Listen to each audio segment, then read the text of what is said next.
Intermittent fasting. When it comes to your diet plans, is that the way to go? Well, there's a new study that just got published in the Annals of Internal Medicine that may bring further clarity into this issue. Hi, I'm a board-certified internal medicine doctor that focuses on practicing evidence-based medicine, and I want to share this new study with you that gives you some insight into whether intermittent fasting versus a standard calorie-restricted diet is better for you. Now, there really isn't a lot of high-quality evidence that compares intermittent fasting, or what they call time-restricted eating, versus unrestricted time eating.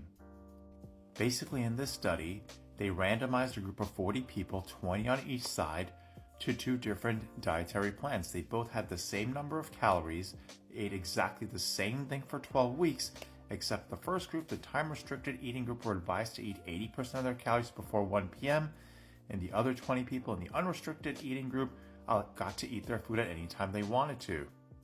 The strength of the study is that the group of 40 people were randomized into each group. They didn't get to choose what they wanted to do.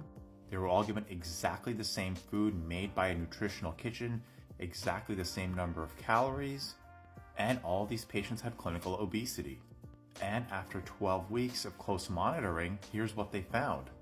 Both groups, the time-restricted eating group and the unrestricted eating group, lost exactly the same amount of weight, roughly about 2.5 kilograms. They looked at a few of the metabolic parameters like glucose control, cholesterol control, and they were pretty much unchanged in either group.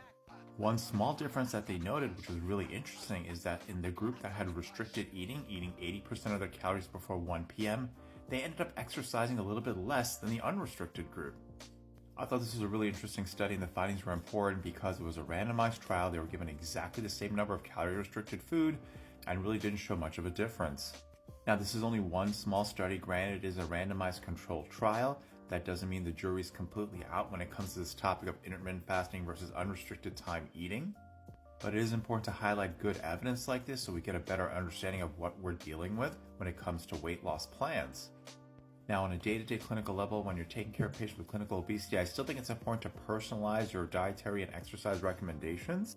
Intermittent fasting may work for some people, unrestricted time eating may work for other people, but this study gives me some evidence to show to the patients that, hey, you don't have to do intermittent fasting or time-restricted eating. You can still lose weight with other dietary plans. Lastly, social media and the world is flooded with bad information when it comes to diet, when it comes to nutrition plans. People are making extreme comments like intermittent fasting is the only way to lose weight. When you see videos and information like that, please remember this study. Clinical obesity, weight loss are complicated chronic disease and topics. There is no one way to make it all happen. Care has to be individualized, and there's no one perfect dietary plan such as intermittent fasting or time-restricted eating. There are many ways to arrive at that endpoint that you're seeking.